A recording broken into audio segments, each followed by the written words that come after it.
Hi and welcome to Ongea Dada. My name is Coach Liz.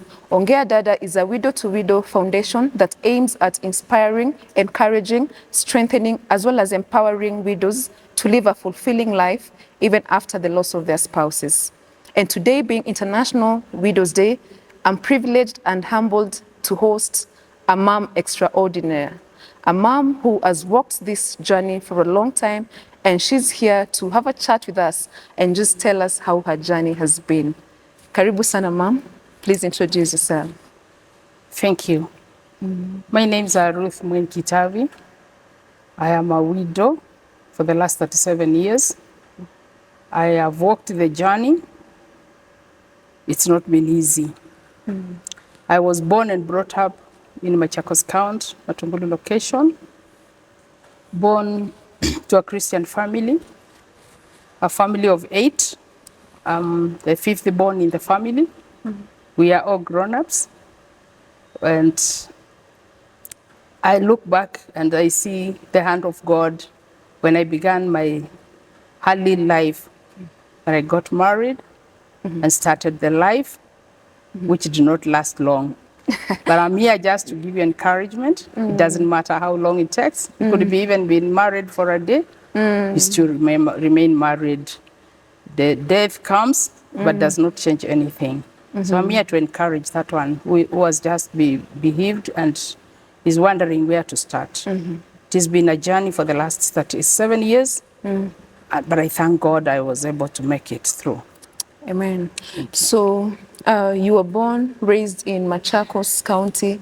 You have finished your career, your college. You've now relocated to Nairobi. Tell us a bit about that early life and how you got married, and then. Thank you, Liz. I got married. I was born and brought up in Machakos County, as I said. Yes. Went to school, my early primary school. I went to Chamulendu Primary School in Machakos, Matungulu location. Then from there I proceeded. To Mitaboni. It used to be Mitaboni Mixed High School, where I did my Form 1 to Form 4. From there, that was in 1979 when I left Mitaboni, which is now Mitaboni Girls High School.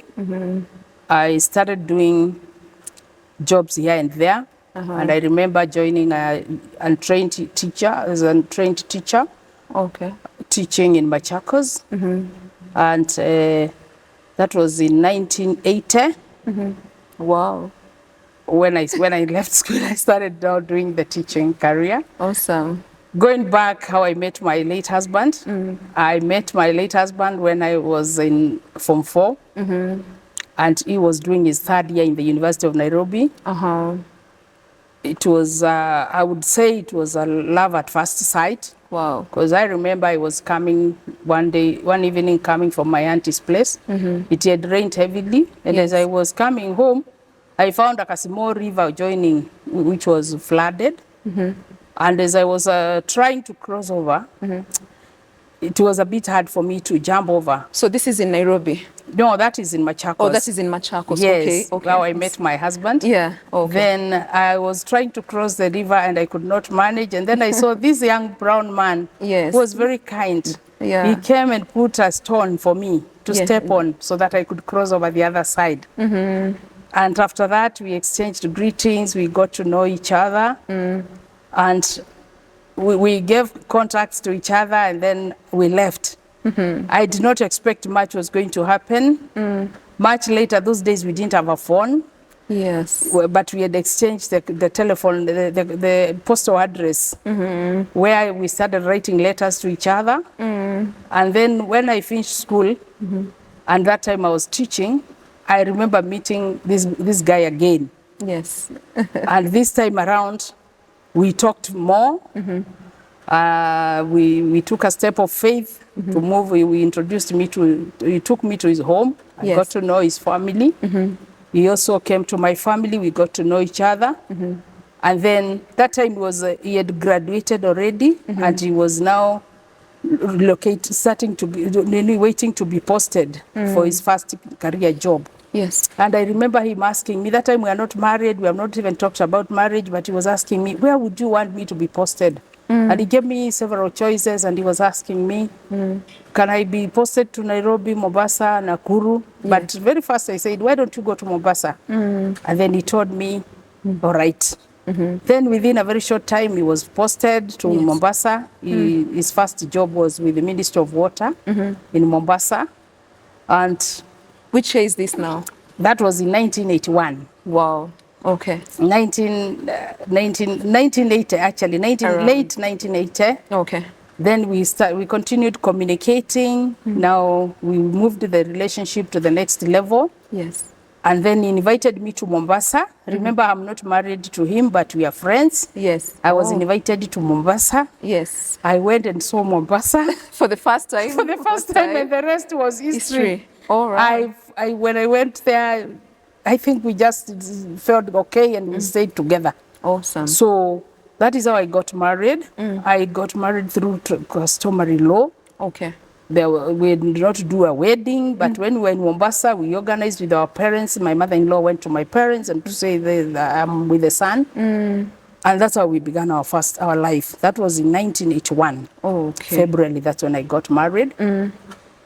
We continued like that, and the following year we were blessed with our first child, Daniel Mutua. It's my first son. Then after that, I did not take long. I got the second born. We were still in Mombasa. Yes. Then we relocated from Mombasa. We came to Machakos briefly. We worked with the district cooperatives in Machakos. Whereby we were there also for a very short time. That was 1984. And then 84, 85. Then 1986. My husband relocated. He went to Western Kenya, where he was working for Ongea Sugar Company, and we moved there together. Unfortunately, this is where now the journey started, because we moved into Western in 1986. Yes. I think sometimes in March, because we were there only for 3 months when he met his death. Wow. So when we moved into Western Kenya, initially I didn't want to go with him to Western Kenya. I was like, that we have moved from Mombasa. When we were leaving Mombasa, we said now we want to grow and start our family. Yes. So we wanted to relocate back to Machakos, and we came to Machakos. He was working with the District Cooperative Union. I was not working, I was a housewife. And then we agreed with him, we are going to set up our family business there and even start our life there. But after 2 years, he told me he wants to move on. He got a better job than what he was doing. Yes. And then I told him, it's okay, you got a good job, you can go. Me, I'll remain here with the children so that we develop home. Then he came back. I loved business so much. Yes. And back in my mind, I used to imagine I would do one day a big, big business. And for the first time, my husband lied to me. Because when he went to Western Kenya and got this job, he came and told me, honey, do you know what? I got a good job. The place is very good. Yes. You have always said you want to do business. It is near Uganda. You'll be going for items in Uganda to pick things for business. Yes. Then I said, I think this is a good idea. Because I used to see people going to Western Kenya to bring in items to come and sell in Nairobi. So I said, it's okay, I agreed. Little did I know it was a sign of goodbye. So when we went there, we were there only for 3 months. Then, unfortunately, he was coming back home. We still, even when we went there, we did not stop the idea of developing what we had started at home. Yes. So he told me he wants to go, he has to come back that weekend. In fact, he came during lunch hour and said, guess what, I'm going home tonight. I said, but you didn't say. He told me it's okay, I'm going home. Just for the weekend. I said it's okay. Yes. So he told me to prepare his bag. After work, he'll be traveling, because we used to travel at night with the Akamba buses. So that evening, he comes and he tells me now he's leaving. That was around 6. And I said it's okay. But I was not feeling well. And I remember asking him, why are you leaving when I'm not well? He told me, I'm leaving you with God. Wow. And I said, okay. I didn't argue, because we were friends and there was no sign of bad blood. Yes. The children were young, and I remember my small boys crying all over the place and holding him. How old were they, ma'am? My children were 3 years and 4 years. 3 years and 3 and 4 years. And when the father was leaving, because somebody came to pick him, they were crying. And like my son was like, I was wondering, why is he leaving and the children are following, crying? And he just went and jumped into the car which had come to pick him to take him to the stage. So the children came back in the house and it cooled down. And I said, it's okay. We slept together with the children, but he had told me before he left, he had sent me to go and pay some bills in Bungoma, because we are already in Bungoma now. I was to go to the town to pay some bills he handed me to sort. So in the morning, when I woke up... So he's traveling from Bungoma to Machakos? He's coming back to Machakos, and he's traveling at night. Okay. So once he left the house, you know, there are no phones there to call and say, I've left. Yes. But he was picked by a colleague who took him to the stage. Yes. So in the morning when I woke up, I was preparing to go where he sent me to town. Yes. And because I was new in that place, there's a young lady I used to pick as a daycare. Yes. To take care of my children when I'm going out. So when I was preparing myself so that I call her to take care of the children, I go to do the errand I had sent me, I looked at through the window and I saw a lot of people all over in the place. I was wondering what is happening. Then At I your place remembered, now? at my house, At your where I house? was staying in Zoya. Yes. Then I remembered it is a corporate day. Maybe these are the corporate people, Yes. and we are new here. Maybe the corporate movements, this is how they do. But unfortunately, I didn't know. Then, after a short while, one of his bosses knocked at my door. And I opened. I found he's a colleague. And they came 3 senior managers of the company. Then I wondered. They greeted me, and they asked me how we are. I said, we are okay. And I told them we are okay, but my husband is not here. Because I thought they are coming to see him. Yes. I said, my husband is not here. He traveled yesterday. They said, that's why we are here. Okay. Then I said, oh my God. They said, okay. They sat down. But looking at them, they were not well. They are not, and then, what was going through your mind? no, me, I'm okay, and I'm just not okay. tense. Yes. I'm just imagining this is a normal routine. Maybe they're coming to check on him, to go to work or something. I was not seeing death or anything coming my way. Then, when they sat down, they told me, when I told them my husband is not here, he traveled, they said, that's the reason we are here. Wow. Then I said, okay, I now listened. They told me, unfortunately, your husband was involved in a road accident last night, and we are here to tell you to go with you to Bungoma. That's where he was taken. You know, they are telling me he was taken. I said, okay. Me, I saw, okay, fine. Then if he was involved in an accident and Bungoma is the nearest town, so that's where he's taken. Then another mind came to me. Then I told them, it's okay. I was even going to Bungoma, so let me put my children together, then I will go. Yes. They said, no, we want to go with you. We have come even with a company car. Wow. We want to take you. Then I said, okay. Now, as I was wondering, now what am I going to do with my children? The girl came. She used to, the one who used to take care of my children. She said, I've even come, Mom. Yeah. Oh, I said, that's good. You take care of the kids. Me, I jumped into the car. I literally did not see death or even imagine. When we got to the town, and this is something I want to tell people who have, who are going to break news for people when they lose their beloved ones. Yes. Sometimes it calls for wisdom. Yes. But sometimes people take you into a situation. To date, I even feel like I needed a counseling, but I was never counseled. Wow. So I'm taken with these people. They, on the way, they picked a lady who was very close to me in the company.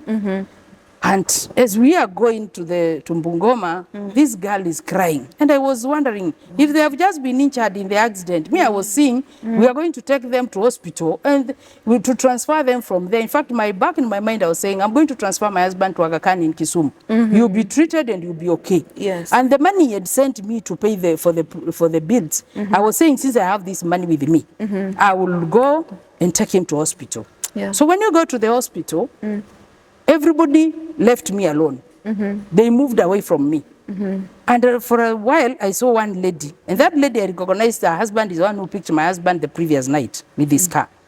Then I went close to her and I asked her, Madam, how are the patients doing? To me, they're still patients. Patients, yes. She looked at me and said, what is wrong with these bosses?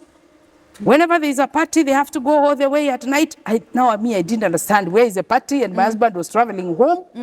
And you see the way women come with the story. So I looked at her and I was like, Then I kept quiet. Now I didn't understand this story of there is a party. I didn't know about it. Then another one came, the one we had picked on the way when it was coming. She was Mkamba like me. Then I said, Anne, what is happening? She asked me, have you been told? Haven't you been told? I asked her, what? Yes. She said, we are waiting for the keys. Then I asked her, which keys? What keys, yeah. Are the wards closed here? Because I was wondering, this is an hospital. Then she told me, no.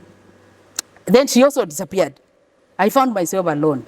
The next thing I saw two colleagues of my husband who came and told me. Which year is this, ma'am? This is 1986. This is 1986. 1986, July 5th. And how old are you then? I'm 27 years old. With the 4-year-old? With my 4 and 3 years old. 3-year-old, yes. And now our colleague comes, and I remember that man, he pegged me on the back and said, Ruth, it has happened, but you have the children. You see, even now, I don't know what has happened. So you're waiting for the keys at the... To the mortuary, to the morgue. Oh, so they were waiting for the keys to For the morgue to be opened, because it's in the morning. These are dead people already who are in the morgue. Oh, no. And nobody is telling me, they're telling me he was involved in an accident, he's taken to hospital. So the knowledge I have from the house to where I am going, it is somebody who was injured in an accident and is recovering in this hospital. And everybody around me, they are looking at me suspiciously. And alone, I am the only one who doesn't know what's happening. So once the thing was opened, I walked in, I gathered courage. Because now, I'm the only person here, the next of kin to my husband. Yes. And to me, he's still my husband. When you tell me anything else, I don't listen. Because he just left yesterday and he was okay. Yes. So we walk in together to the morgue. And the first thing I saw, it's called the sketch where they put the bodies. Yes. I looked at it, I could see his clothes, I could see everything. And my husband had injury only through the eye. The accident, when the car rolled, he was only hurt through the eye. I don't know, the injury was the head damage or something like that. I went down and touched because I could not believe it. Yeah. I was thinking everybody else here is wrong. Is there anyone with you now there? I'm with the people who are so suspicious who are not coming me. I don't know, they were expecting me to explode or to what. Oh, they are just standing all over the place looking at me. As I'm going to touch that body, I'm by myself. And I didn't cry. I was so strong, I just looked at it, I touched, and I said back in my mind, it is done. Then I walked outside. I told everybody to get out of me. Now I went and sat alone for some time to think. I was not thinking straight. I'm far away from home. I am very new in this town. Yeah. I don't know anyone. I have just landed in Bungoma. And you can imagine between Bungoma and Machakos, the next where I'll get some people, the relatives. But I think because of God's grace, God's faithfulness, I said a short prayer, and I stood up. Then the lady who was talking to me, the one we had, I told her to take me to a nearby booth, telephone booth. Yes. Now I started thinking. Within 10 minutes, I said, show me a place you can have a booth. I call home. Yes. And I remember being shown a booth which was nearby, and I just went and called. I called my brother-in-law, who was married to my sister, my mother's firstborn. I called that house. That is the house number I had off Ed. Then those days, there was no phone. I remember my niece speaking the phone and asking where the dad is. And she said the dad was not here. And I told her, as soon as the daddy comes, tell him to call me urgently. True to the word, the girl picked the message and the father was told. And my brother-in-law was very close to my late husband. So whenever he was told there was a problem, he called the company directly. Okay. And he was told the news. He was given the news, yes. So after we have done the calls, I think somebody in the management came over and said, no, let her stop calling from the call box. Let's go back to the house. So I was taken back to the house. And that time, I think I lost it. I didn't know where to start. For some time, I didn't understand myself. I remember it was early in the morning, around 9, and I was reconnecting myself again around 4 that afternoon. Wow. After I've sunk, I've cried, and And I decided to sit now and wait for whatever. So this time, have you informed the children yet? The children, when we went back to the house, we are not telling them anything because they are young, but there are so many people around me. Yes, I can imagine. And the whole house is packed, and everyone is here giving me assistance here and there. And that time my mind is not rolling properly because I was thinking, now that he has died. Yes. And I think I was not even imagining there's anybody who will come and help us. My worry was, how do we carry the body from Western to Kenya? Western Kenya to back to Nairobi, to Machakos. Or Machakos, okay. Yes. That time I was just wondering, what will I do? And I don't think I have enough money. I was thinking, now I was just there confused. But by 4 o'clock, the MD came and called for a press conference in my house. And he told me not to worry of anything. They are going to take care of the body. They are going to take care of the funeral. At least I got the first relief. Yes. And then that time I was informed my brother-in-law has called. My mother-in-law was told. And my brother-in-law was on the way coming to Western Kenya. Yes. It gave me some relief. Yes. At least I knew people were coming. Yes. So we now start entering the story of preparing for the burial. The burial preparations, yes. And this is where I want to encourage people. When a widow is left, yes, the way people respond the very first time, like I saw the response when I was in that far town from my home. I wish all those people who come together, immediately after burial, we could even have just 1% of them. Just a handful. A handful standing and walking with a widow. Yes. Because I saw a lot of people, a lot of arrangements were done. I actually was not even bothered about finances. Nothing. All I was to do was just to be panguard. They were just pangering me. Wakakupanga. Wakanipanga. Wakaniambia what to do. Yes. Then my mother-in-law came, my brother-in-law came, and quite some people. The next thing we did, the company organized for a flight from Bungoma to Wilson Airport. They chartered a flight. We carried the body. By the time we got to Wilson, there was a company vehicle waiting for me and some ladies who were given to me to go home. And I stayed with those ladies until we buried. Yes. And everybody was very supportive. Wow. It was a good company. They offered me a job because I was a housewife. I was not working. They offered me a job. They told me categorically, once I finish with the morning, I can go back and work. They will take care of me. They will take care of the children and everything else, which I said is okay. Then we went home. We buried my husband on the 12th of July, 1986. Wow. And now that is where my journey began. After the burial, the company went back. It was a huge company. They went back.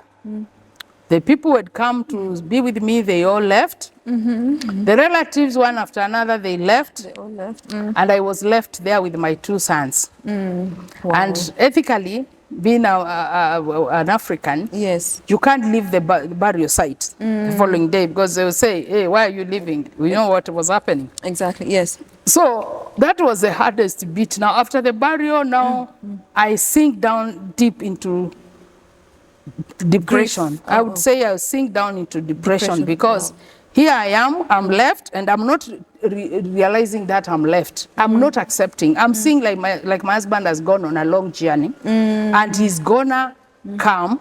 So this time around, I'm still in doubt. Although we buried, but I'm not feeling like, kweli nimeachwa.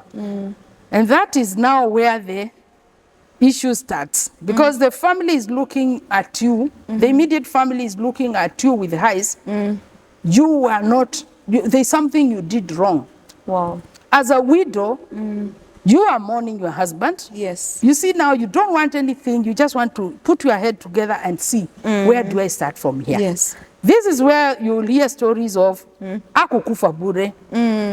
This man, how did he meet his death? Who was involved? And these things have been shot to you like arrows. They'll still land to you when people are asking those questions. And You have the children here, you are looking after the children, and someone else there is trying to start asking, what did he had inheritance now?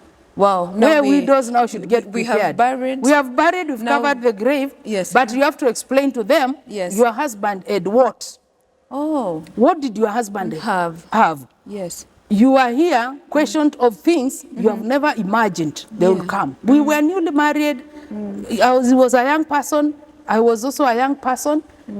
You were married for roughly how long? Around 5 years. Around 5 years. Yeah, I was in marriage for about 5 years. And you see, it was not 5 years because I get married, I give birth, and I give birth, and then the next time the children I was getting out of this, I am widowed. So I always call them the first 5 confused years of my life, but I thank God.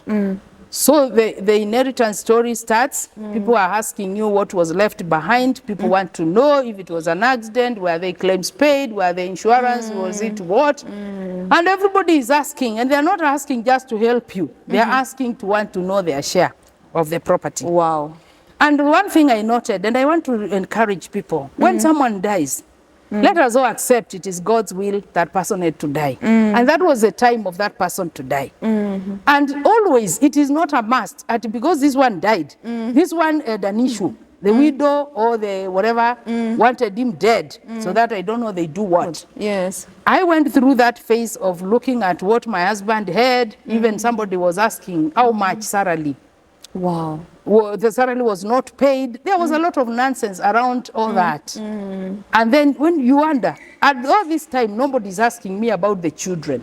Yeah. So this time, where are you? Are you back to Bungoma? I've not gone back. You're It is still immediately at- after the burial. Yes. And they know I've already been given the job. Oh, yes. Okay. But now the promotion start. Why are you getting the job? Or these people knew you. You had a relationship with them. That's why they're offering you a job. Wow. So it's kind of confusion. And here it's like, no, your husband did not want you work.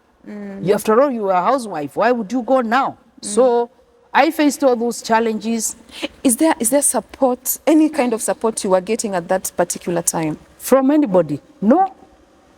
I'm just at home. Where you know, at this small house where we used to go home. When we were at home, you know, we were young. We had not even built our own home. We were just staying in the small house. I was there, yes, I'm getting food. But you see, people will wake up in the morning and do their thing. Yes. They leave you there. So you're navigating through this alone? You are navigating this alone. You have the small kids, and you have to think. Yes. At this point in time, it was about thinking. Yes. Because I remember talking to my mother-in-law, and to her, it was a no, no, no. Going to work was a no, no, no. Because her son didn't want a working wife. Oh. That one I went through. But remember, I had children to take care of. Yes. And I remember telling my mother-in-law, with all due respect, I'm not working because I want to go and work. I am going to work because the children should eat. And I remember my mother-in-law telling me, even if you sit here, we are going to support you. But looking back, I didn't see anything which could support me.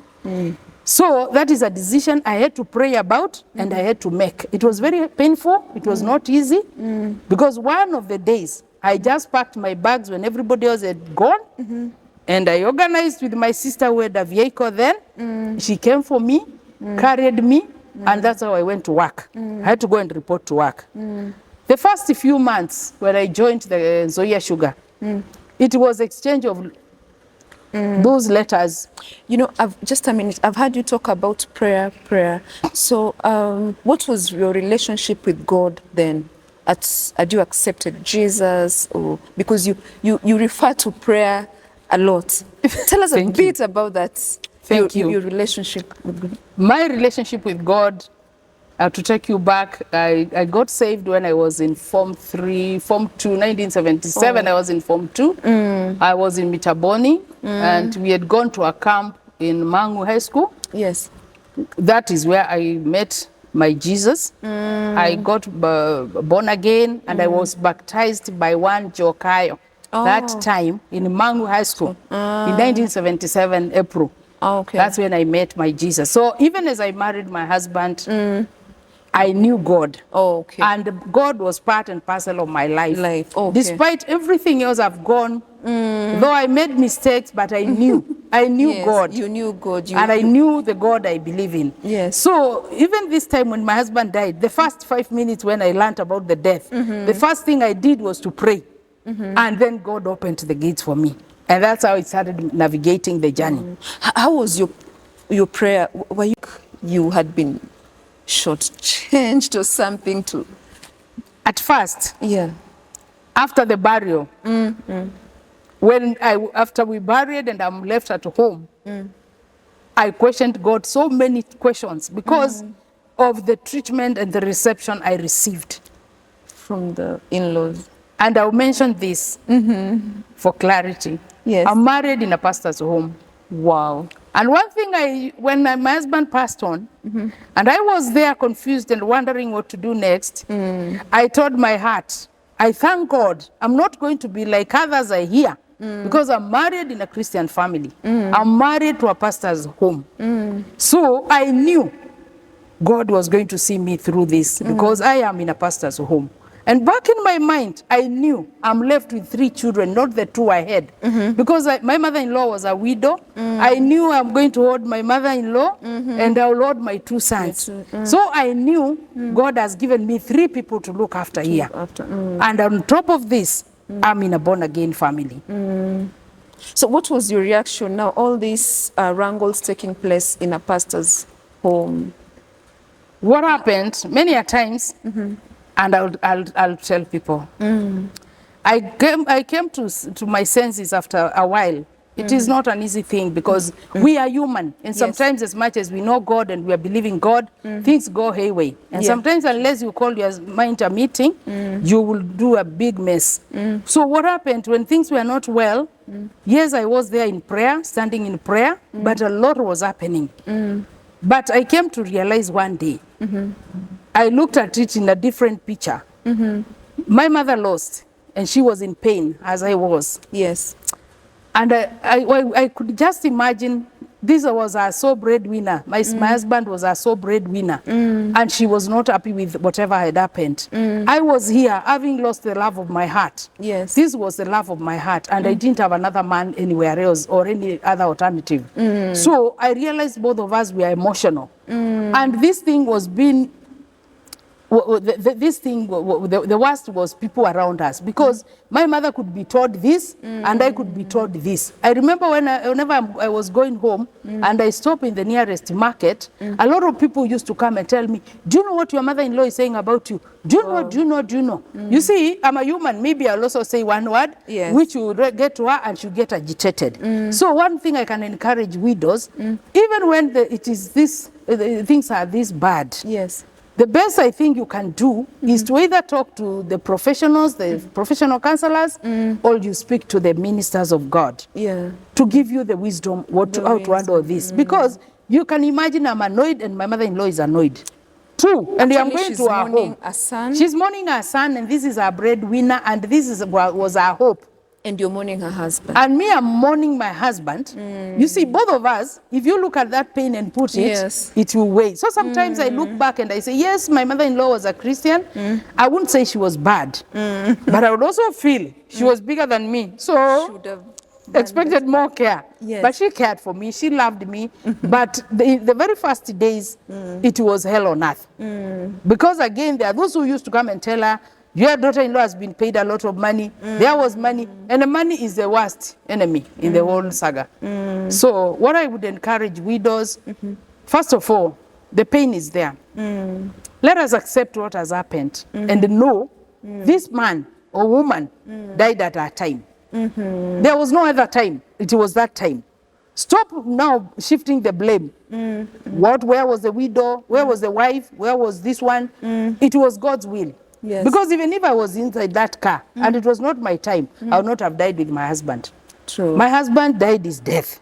And I thank God because God put me in that family for such a reason like that one. And I think I was the best suited to be there. Because to be his wife, and to walk that journey. So sometimes we complain and blame one another, but when you sit down and reason, now my 37 years, I can sit today comfortably and say, it is all emotions. So we need to bring our emotions down, accept what has happened, and know death is there for each one of us. And whichever way it comes, nobody plans about death. True. Yes,